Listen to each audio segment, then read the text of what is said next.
আমার তো হচ্ছে দাঁতে ব্যথা হলেই আমার চোখে ব্যথা হয়, মাথায় ব্যথা হয়, গলায় ব্যথা হয়। হ্যাঁ, তাহলে কি আমার চোখে প্রবলেম হবে দাঁত ফেলে দিলে? বা হচ্ছে ব্রেনে প্রবলেম হবে? তো আমি আপনাদেরকে এই সলিউশনটা দিব। আপু আপনি একটু বারবার খেয়াল করবেন আমার এই রিপ্লাইটা আমি আপনাকে দিচ্ছি যে দাঁত উঠালে কখনোই আপনার চোখে বা ব্রেনে সমস্যা হবে না। ঠিক আছে?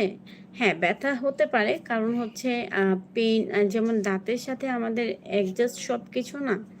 মাথা, চোখ সমস্ত কিছু, রাইট? তো হচ্ছে এজন্য আমাদের ব্যথাটা হতে পারে। এটা স্বাভাবিক। হ্যাঁ, কিন্তু আপনি যখন দাঁতটা ফেলে দিবেন, তখন আপনার দাঁতের, চোখের জ্যোতি কমে যাবে বা হচ্ছে ব্রেনে প্রবলেম হবে, এগুলা ভুল কনসেপ্ট এবং আমি আপনাদেরকে বলে দিচ্ছি, আমি আমার কথাই বলছি।